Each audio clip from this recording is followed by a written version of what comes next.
Welcome to the Brevosity. I'm Brevon. And I'm Nathaniel, and today we're going to talk about our top 5 Fallout 3 quests. Yep, we're talking about our 5 Fallout 3 quests today.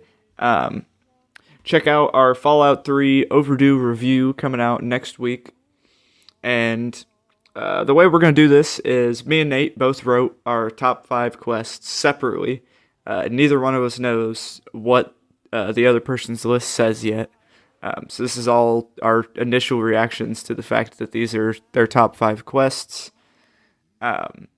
And so we'll start with number 5, and if my number 5 ends up being Nathaniel's number 2 or number 3, he'll let us know that as soon as I read it off. And the only requirements were one main quest. You can have more. It was just at least one main quest. And so let's get into it. Actually, like this video if you enjoy it, and subscribe to the Brevosity if you want to see more RPG stuff, overdue reviews, top 5 lists on different RPGs, and just gaming content in general. All right, Nathaniel, what's your number 5 Fallout 3 quest? Election Day. Collection Day. I'm not even sure. No, Election Election Day. Day. This is an unmarked quest, From isn't it? the Republic of Dave. Yep, Interesting. I like it It's not on mine. because it's kind of a parody to like impoverished tiny every time they change leadership. Right. Why would the people need anyone else but Dave?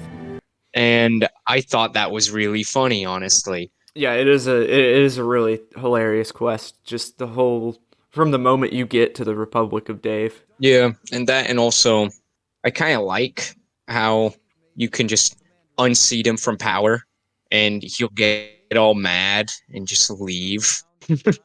And he keeps calling himself like a democratic republic while at the same time ruling it like a dictator. Right. And isn't there only like 5 people in the town or something? Yeah. 2 of them being his wives, and then 1 being another guy, and I think the rest are children. And the children can't vote, can they? Or do they get a vote? Nope. Okay. I actually think there is 1 other adult woman there that is not his wife, and yeah.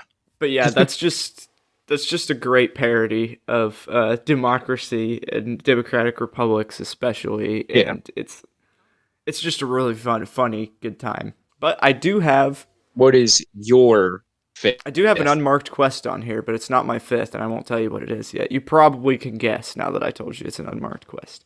But my number 5 is a bit controversial: the Wasteland Survival Guide. Ooh, Do you have this on your list? no, I don't. I really like this quest. I think it's just like, as annoying as Moira is, like, I think she's perfectly annoying. Like, I actually enjoy her complete lack of care of you getting in danger, and like I don't know, she's like Her personality really like contrasts everyone else's too throughout the whole game. like she seems sweet, but she obviously does not give a shit about like your well-being. Yeah, just go get radiation poisoning. How are those hot little potatoes? Because, they're on the ground, like potatoes, and hot because they, explode. Anyway, what's up? And I think it's just a great introduction to the game and the world. Like, Megaton's one of the first cities most people go into, and I think a lot of people, this ends up being one of the first quests they play. And it was for me, and I think it just sends you to, like, it's a great quest because it sends you to so many places, and it shows you each, system and thing in the game in a really fun way. Like, I think everybody can relate. I think everybody can relate to going and drinking the freaking Megaton nuke water when she wants you to get radiation. I don't remember how I got all my radiation for that. I think I just hopped in some water and just chilled for a long time. or drank from a toilet or something. Right, right. And the in the first phase of that, the Super Duper Mart is just a great little bandit camp, and it's just and then the third mission in there, the Minefield, is what really starts to send you out into the wasteland, Yeah.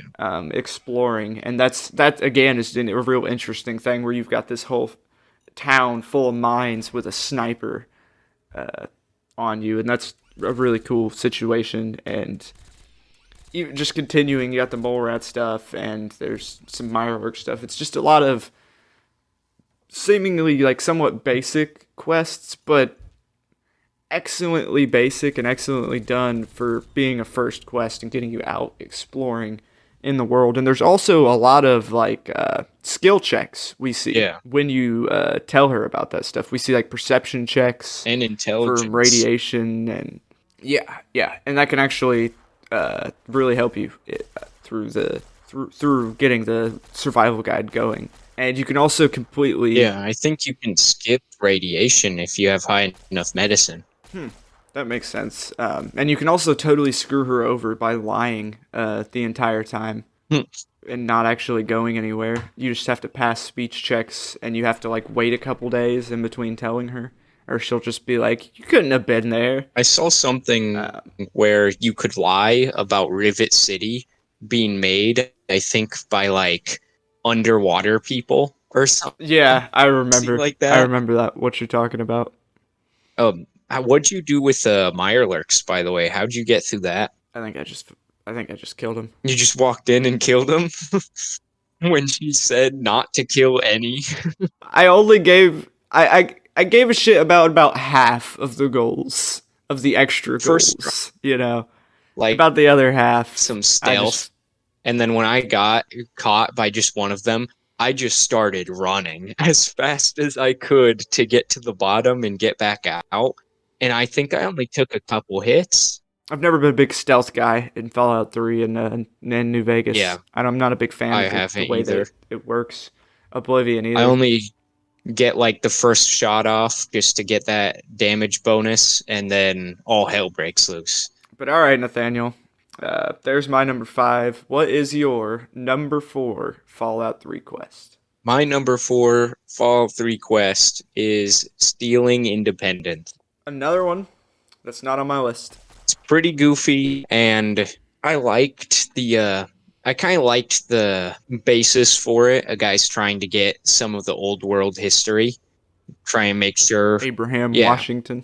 Try and make sure it doesn't just fade into obscurity or anything like that. But he's got a very subtle name. Yeah, a subtle political reference.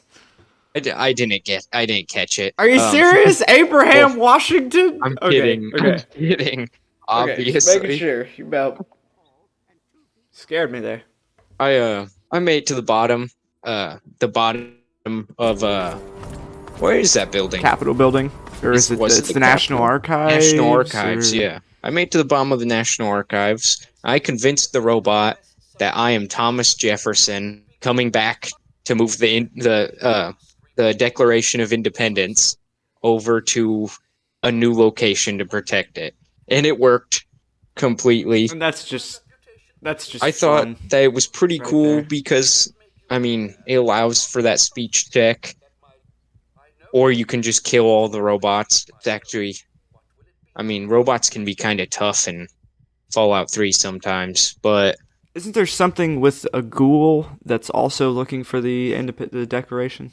I did not run into that at all, but I don't think it's a ghoul. It's some lady who has combat armor. And actually, if you do run into her and get the quest, I think you can get it from her. And then just screw her over by not like sharing any of the reward for getting the Declaration. She will come back as a random event. Like, she'll just spawn into the world randomly and attack you. Yeah, she'll just be like, you screwed me over, and then try to kill you with a whole group of combat armor thugs. That's cool, and I think it's just a really fun mission. I really like how if you ask Abraham Washington in the Rivet City Museum, if you ask him about like some history, he just gets everything wrong almost. like just enough wrong. He's like, talking about the Declaration of Independence was sent to England by plane, we assume, and then this started the Evolutionary War. Oh no.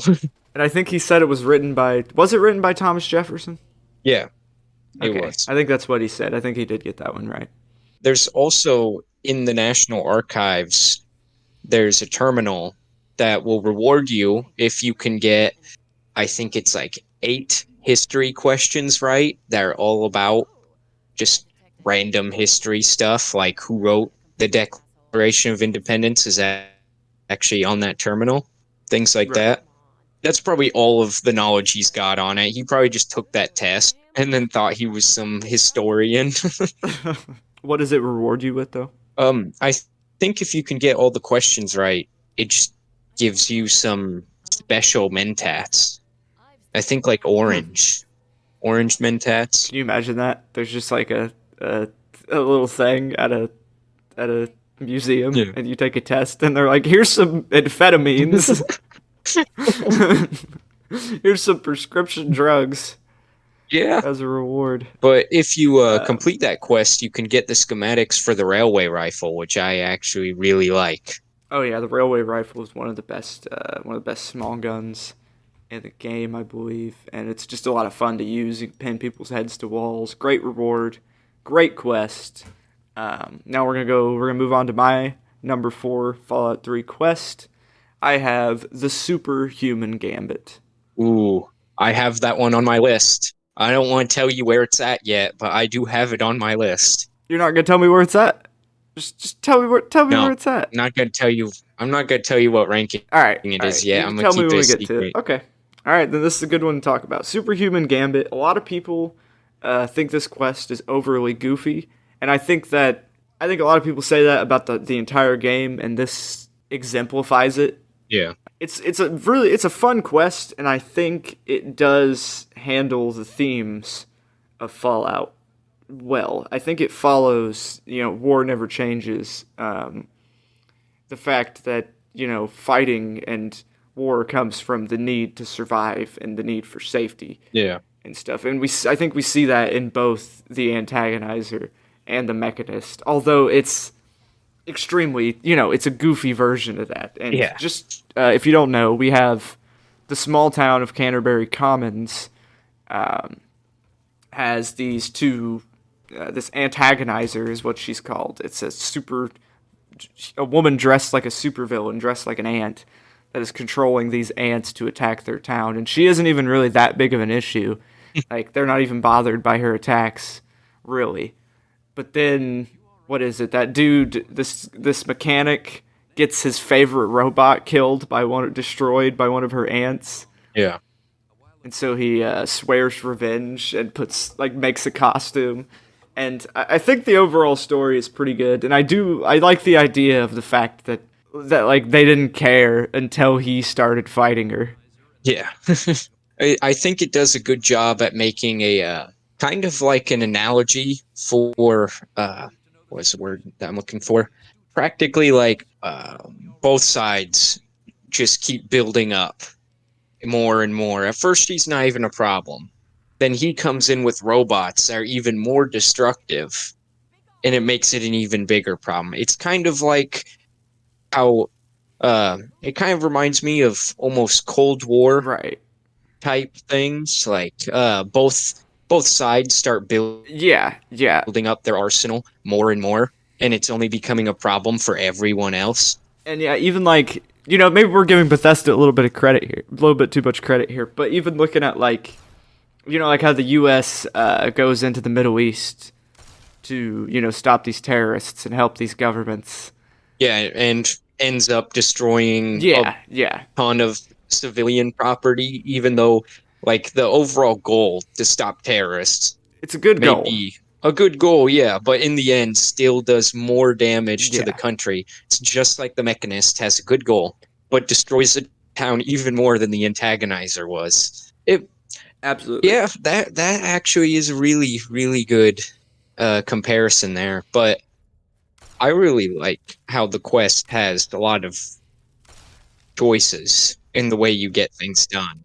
Yeah, like I accidentally walked over the antagonizer's secret hatch on accident completely and found it. And then because I knew where that was at, I easily got to her and found her for that quest. Both of their places aren't very far from Yeah. Canterbury Commons, the town. They're just like right outside each opposite ends of town. That's actually how I found the town. Is I was walking, I just stepped on her trap door, and then was just like, "Oh, that must be the town where they're fighting." And there's just a lot of fun to be had in the Yeah, in the whole thing. And like you said, there's a lot of choice. You can. So with the antagonizer, you can either take her out or convince her to leave. And then there's multiple ways to convince her to leave. Like I used Lady Killer perk, where you can also use a speech check and the information. You can get information from a guy in town about her past, which you can then talk to her about. Huh. What did you? I ended up using the Lady Killer perk to get her to. Okay, so we basically just flirted her out of it, it was a big goofy. Yeah, but I do like that they have that perk there because that does increase a lot of choice within quests. But it would be Absolutely. It might have been a little bit better if there was at least a little bit of skill check, maybe a lesser skill check if you have that perk or something, because having that perk can make certain speech checks a little overpowered. You can just walk through a ton of things as long as the female sex, you're good. Yeah, we'll talk more broadly about the specifics of that perk and a lot of the other perks in our review. Check it out next week on the Brevosity. But yeah, just great quest. We see with the Mechanist, there's a lot of choice in that too. It's basically the same thing. You can convince him he's doing wrong. You can convince him to leave. Even if he still wants to be a superhero, you can convince him to leave. You can just, if you get one of them to leave, you don't have to get the other one to leave, but you can still go and deal with the other one. Just a lot of different ways you can complete that quest.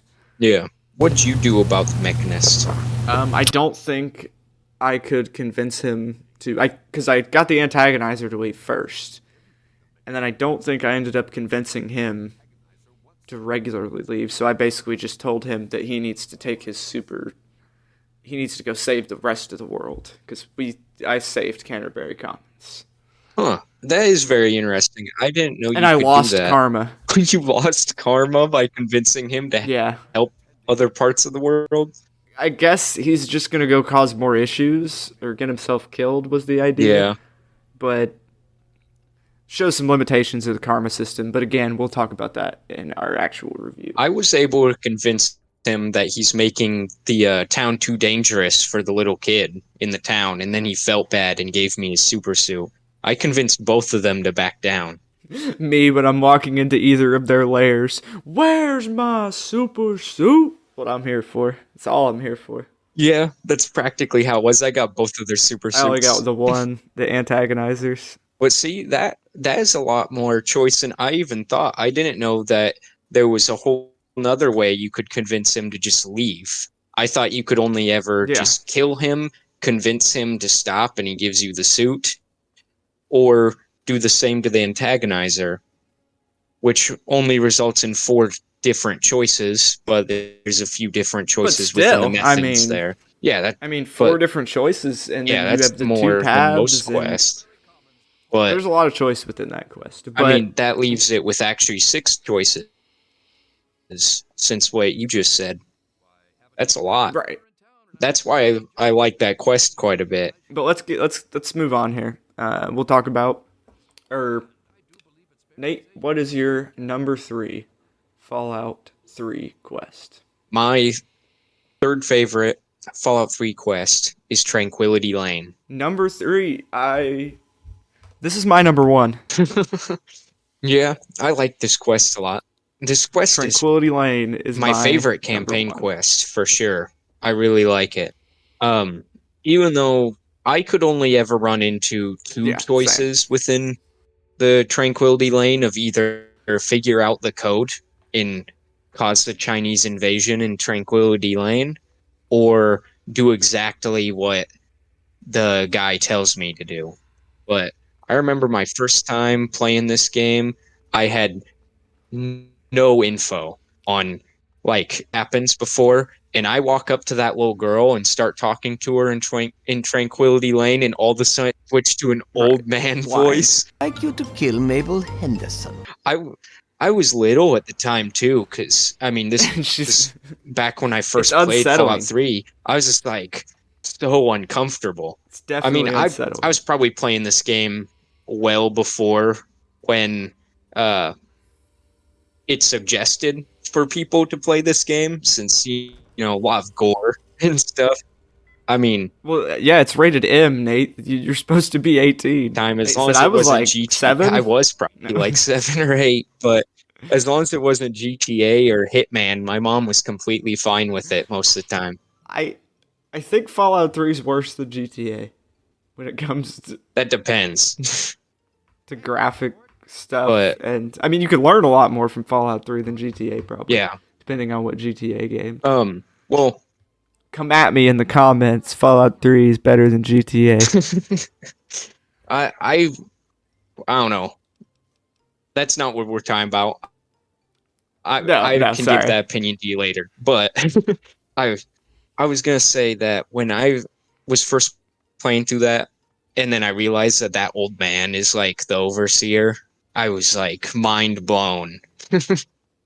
Yeah. But and then running around and chopping off people's limbs with a kitchen knife. And a clown mask on. Yeah. Very interesting quest. Talking about this question, you're right. I do believe that the two main paths are working with Dr. Braun or finding the secret code in the abandoned house. But within following Braun's quest line, there's a lot of choices, smaller choices within his. Although with the shutdown, the good option, there's only the one choice. And before you do the shutdown, you can talk to people in town. I believe there's one person that will tell you about, something about the old abandoned house and The old lady, the old woman knows it's a simulation. right. She can tip you off, and so first I'm gonna talk about the following Braun, the regular way you do it, the way most people probably did it.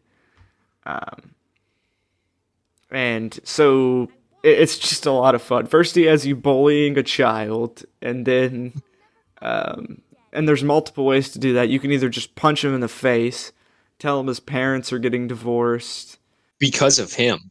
because By the of way. him. You can tell him other things, and then he wants what? That was initially what I tried to do. I tried to tell him his parents were getting a divorce because of him, You failed. and he said that was a liar, so I just walked up and punched him in the face. And then after that, doesn't the Braun want you to get his parents to get divorced, or is it a different couple?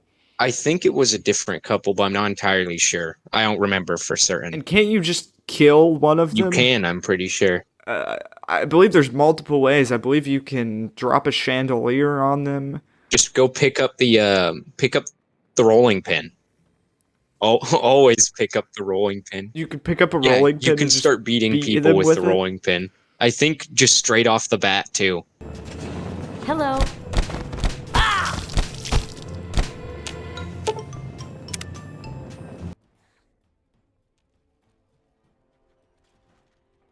That's hilarious. And one thing I forgot to talk about is before you get into Tranquility Lane, you have the vault that's hidden in this garage, which I kind of like that. And this is as far as you can skip ahead in the main story. You can leave straight from Vault 101, and even if you didn't know exactly where this garage was, you could just go wandering around. And if you found this garage and opened it up and went in there, you would be, you'd skip half the story, which it's arguable whether that's a good thing. I think the option is a good thing. But there's a good atmosphere when you're after you open that little hidden part of the garage and you're heading down into it, and the Robo Brain tells you you're late and it wants you to put the vault suit on, and there's just a good atmosphere and a good sense where you're just standing there like wondering what the hell is going on here. And then you see all the VR pods. Yeah. And even then, like you're pretty sure you know what's going on, but you don't quite know the specifics of it. Like when you see all the pods and you get in one. Until the little girl starts talking to you in an old man voice. There's no clue about what and this then is. it all culminates in the Braun part of the quest line, all culminates in you putting up a clown mask and massacring everyone in the town as the pint-sized slasher, which I believe was an actual murderer in Fallout lore, in the Fallout history. Yeah. Also, by the way, your dad gets to watch you do all of the he's a evil dog. deeds from the eyes of the dog. Actually, the most recent time I went in, I just started punching the dog, which felt bad. I don't want to punch a dog, but I'll punch Liam Neeson any day of the week. At me, Liam Neeson. Get me come at me in the comments, Liam Neeson. I swear to God. I'll fight you right now. He's gonna call you and just be like, oh my God, who's outside my window? Skills. Just to hear angry Irish noises. Oh. Really? Coming all this way after me, I'd have thought you'd want to help. Yeah, but that, and then the other way you can go through the quest is going in the abandoned house and clicking on basically random objects that make these sounds in a certain sequence. It's a clear puzzle. Like you understand what's going on as soon as you start hitting them, because it just the way it works.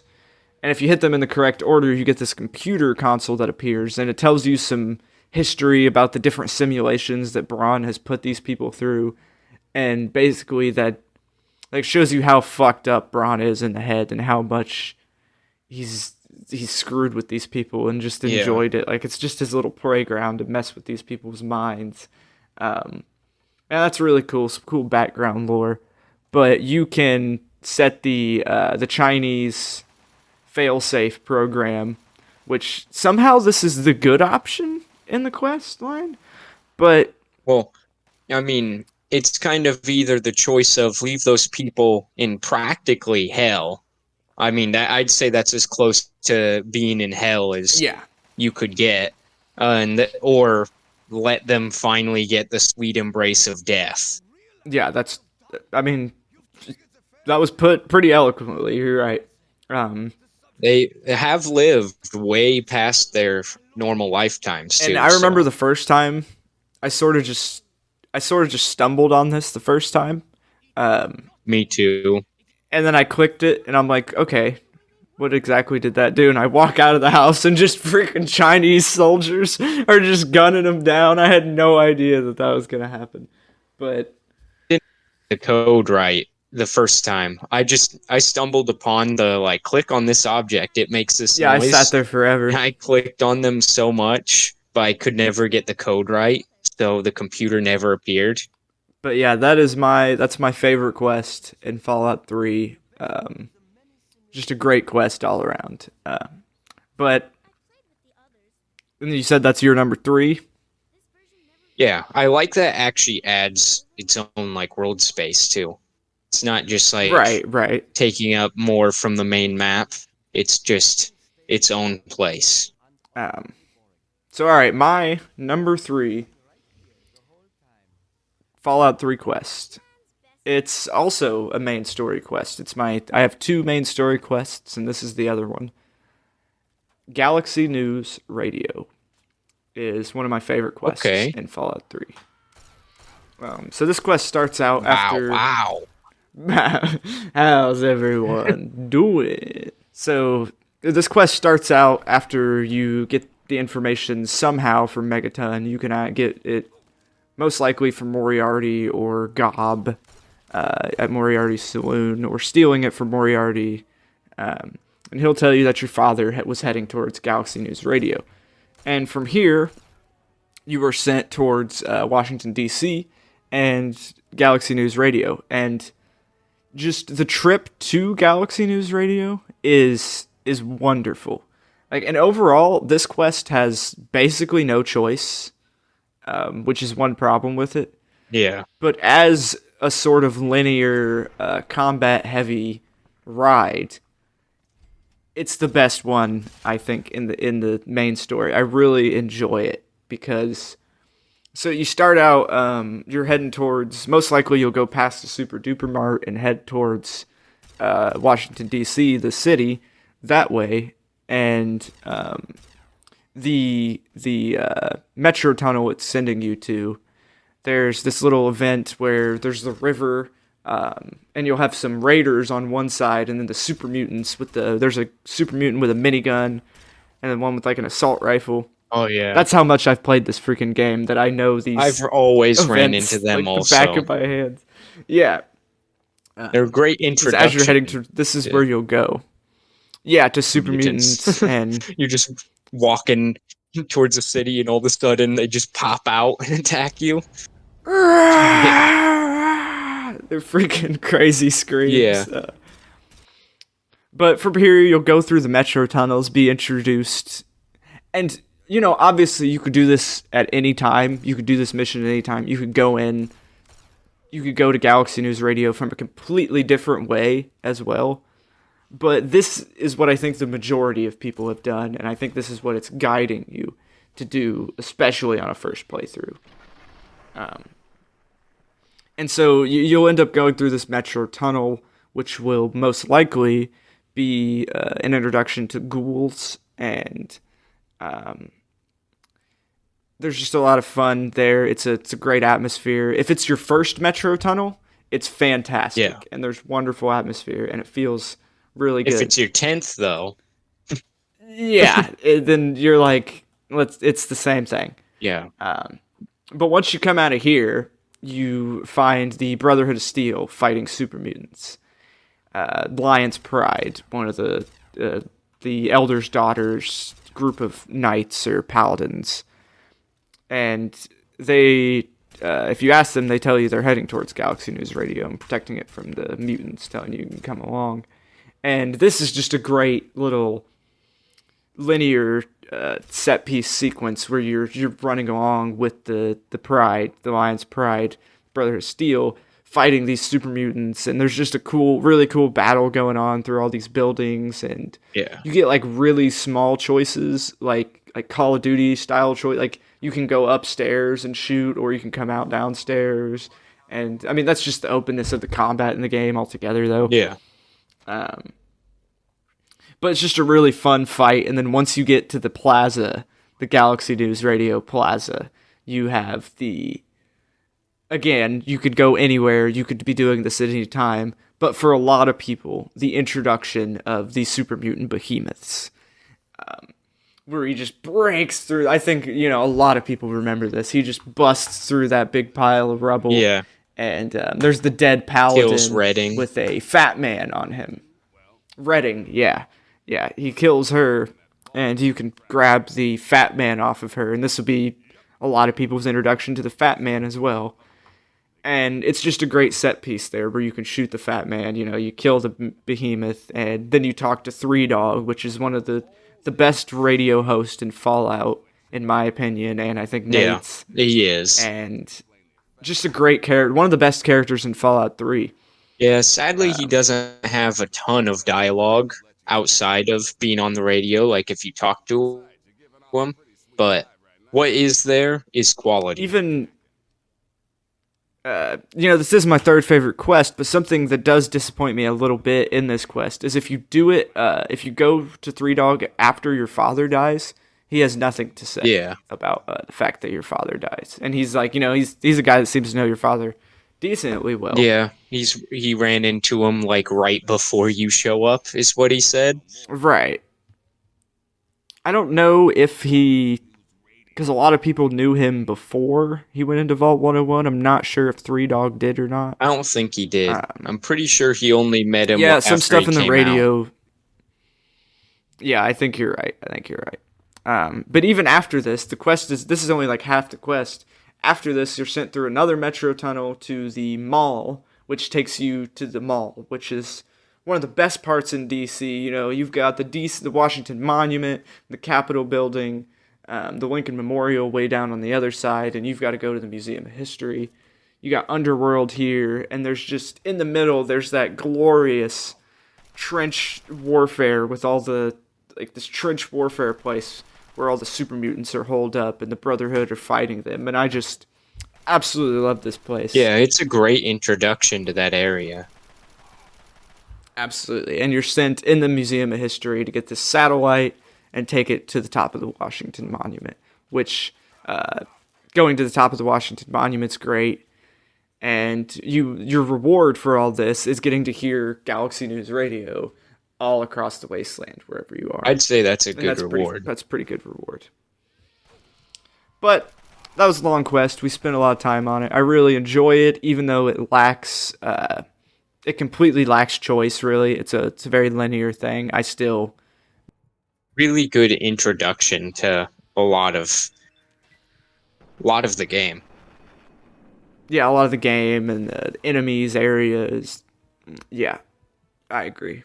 So, moving on to number 2. Nathaniel, what is your number 2? Oasis. Fallout 3 quest. Oasis is Interesting. my number 2. Very interesting. I'm not really a big fan of Oasis. Now, I enjoy the degree of choice in Oasis. Okay. Quite a bit. I like how you can either not kill Harold or...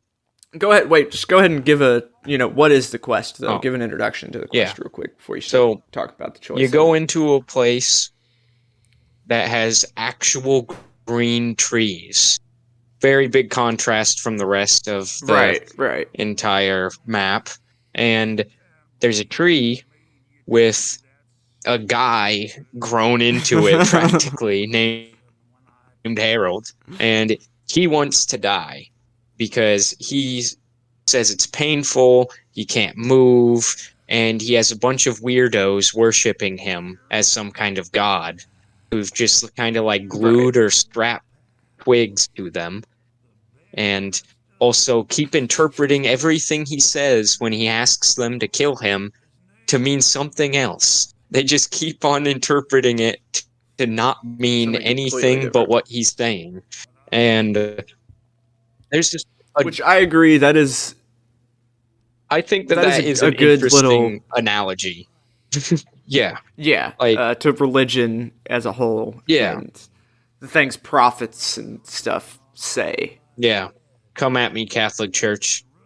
Not going after... We're burning all the bridges in this video, Nate.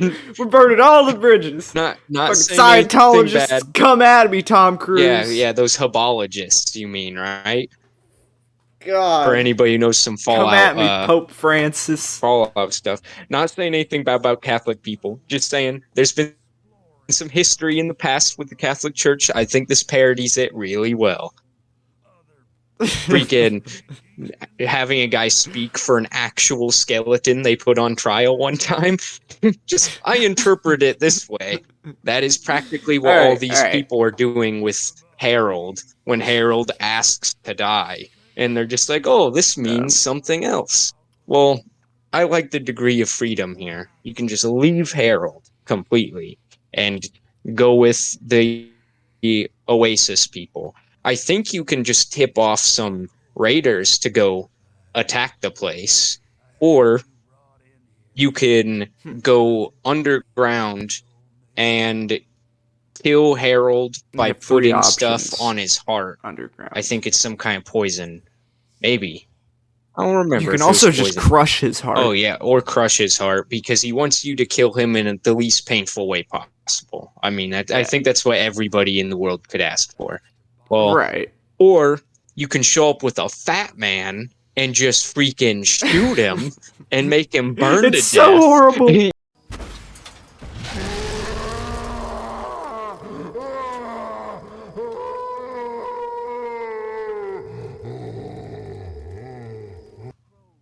I like the degree of choice.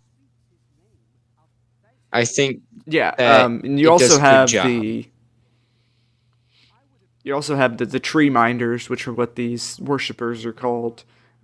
You have two choices within that. There's a woman that wants you to help spread Harol's influence to help basically it'll like supercharge whatever he's doing to the ground. It'll make the oasis spread through the wasteland. Whereas the other guy wants it to stay as this little oasis because he doesn't want to use all of Harold's energy or kill Harold Well, or endanger what he's doing to the ground Yeah. and growing how he's growing these plants. if you think about it, they could have just, if you went with a certain set of options, the capital wasteland could have just been a flourishing place. Clean all the water if you choose to be the good guy, Yeah, and then let absolutely. the green spread across the waste. Or it could be a huge trap. Let the green spread across the waste and poison the water supply. Yes. But we're getting a little bit ahead of ourselves. Is that all you want? Is that Yeah, that's all I had Does to that wrap say it up for your about number it. Yeah, I enjoyed Okay. the degree of Then choice. I guess That's that why I like the quest. well But that I do reveals understand that that there's certain problems with I mean, a lot of people didn't like what they did with Harold anyways in the first place. But I like what they did with yeah, thank you for reminding me. I actually forgot to talk about my issues with this quest. I don't mind the fact that Harold came all the way to the the capital wasteland and the ridiculousness that is the tree growing from his head out. There was a tree growing in his head in the first place, which is ridiculous in itself in Fallout 1 and 2. But then, I think it really shows what Fallout 3 does with the writing as a whole. Like, it just expounds upon the ridiculousness. Like, okay, Fallout 1 and 2, he's got a little tree, a little sprout growing out of his head. Fallout 3, he has the entire tree, has consumed yeah, him. fuck and, Bob. But also, my big problem with this quest is everybody chooses, unless you want to be evil, everybody chooses to put Harold out of his misery. I don't think...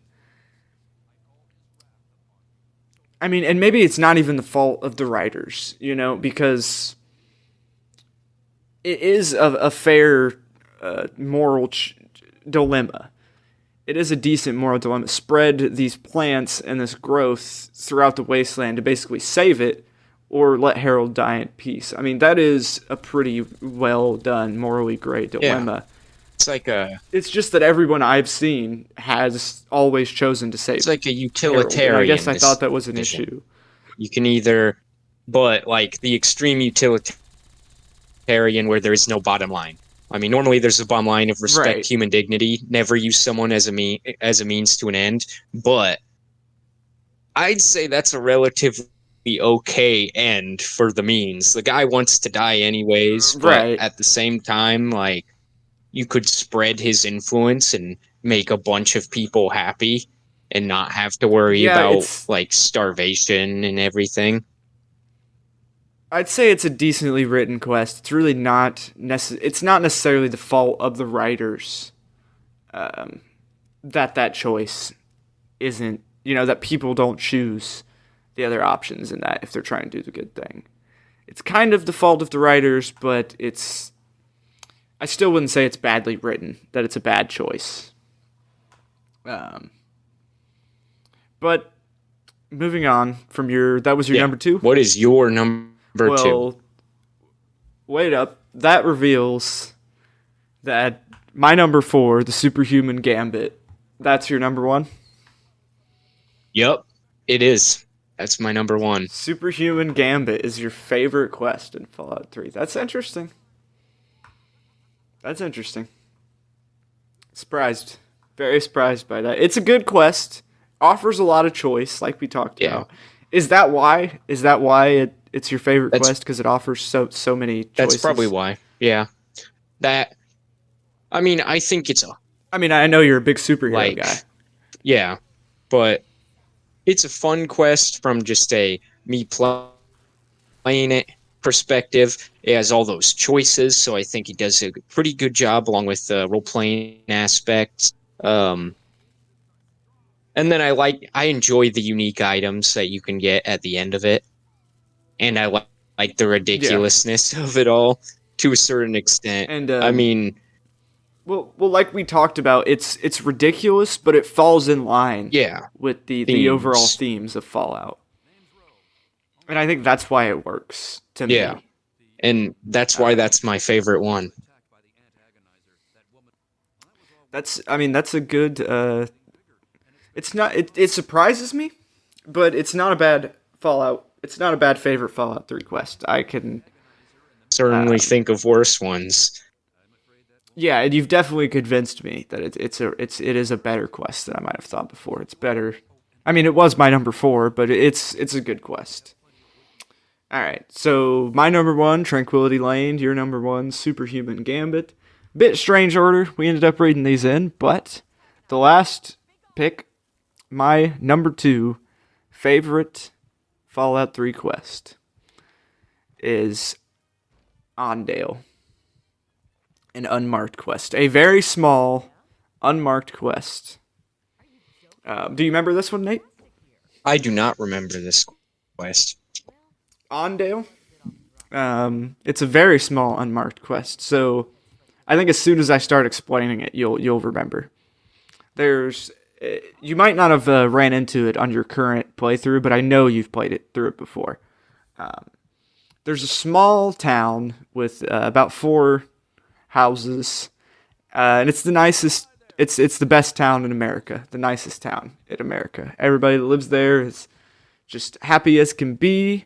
Andale, greatest place there is. The good old nuclear family, ha ha ha ha, nuclear family. But the wife makes dinner, dad goes to work. Just don't ask what's in the shed or the basement. I actually don't remember this. I don't remember it at all. I can't believe this is one of the most memorable things in Fallout 3. Maybe you just hadn't ran into it. So you're introduced to the people of Ondale. They'll ask you if you want to stay for dinner. They just seem like strangely, extremely nice people, like that shouldn't be around in this current world. They seem like people from before the war. And sort of like, if you haven't played Fallout 3, this might be a bit confusing, but in a Rifu, there's a woman who sort of acts like the world never got blown up. And that's sort of how all these people act. Like, there's just the nicest little town in America. And they tell you that this crazy old man that lives in one of the houses, that he's crazy, don't listen to him. And he tells you that all these people in this neighborhood are crazy, that you have to get out of here. And he's like, and if you want to know how crazy they are, look in the basement or the back shed. And both of these are locked up tight. I forget what difficulty, but they're locked from either a hard or a very hard. But you can also pickpocket the key off of one of the people. And if you go into either of these, the basement or the shed, you will find a bunch of butchered carcasses of human beings. They're cannibals. And they also, they offer you dinner, so you might have eaten the food. And it's a great atmosphere, especially like being a non-marked quest makes it even more atmospheric somehow, because it feels like creepier. Yeah, I didn't know about this quest. And yeah, that's interesting. It's a really popular one. I can't believe you haven't heard about it. Yeah, I can't even find I hope I took you on a little ride there with my explanation. Well, because it's unmarked. The quest on the wiki doesn't even appear in the unmarked quests. So, but after you find this, when you come out of the basement or the shed, the whole town, which is like 4 or 5 people, is standing outside, and he's like, basically like, you shouldn't have been looking where you don't belong, mister. And you have the options of, you can use a speech check, you can tell them, you can just kill them all, or if you have the cannibal perk, you can be like, hey, I'm a kid, don't worry, I eat people too. And they're like, oh, well, come on down for a meal anytime you want, stranger. Or they basically like invite you to their neighborhood and you're just like one of their good friends now.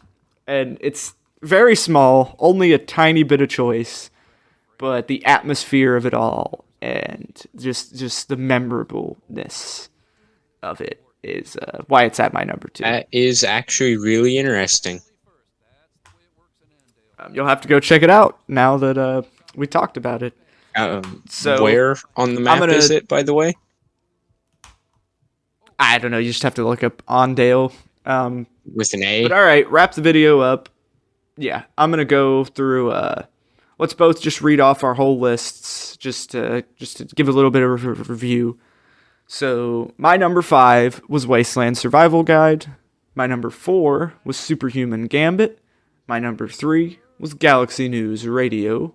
Number 2 was the unmarked quest Ondale. Number 1 was Tranquility Lane. All right. Nate? My number 5 was Election Day. My number 4 was Stealing Independence. My number 3 was Tranquility Lane. My number 2 was Oasis. And my number 1 was the Superhuman Gambit. And there you have it. Brevon and Nate's top 5 Fallout 3 quests. It's been a good time. I had a great time sitting here talking with you, Nate. I feel like a bunch of people are going to hate me for my list. Liam Neeson, the Catholic Church, and I forget who the other one was. Come at me in the comments. Like the Brevosity if you enjoyed the video, or like the video if you enjoyed it. Sorry. Subscribe to the Brevosity if you want to see more RPG content, overdue reviews, top 5s, all that good stuff. Click the bell icon if you want to keep up to date on that. And comment down below with just your thoughts on the video, your favorite Fallout 3 quest, and I'll see you guys next time.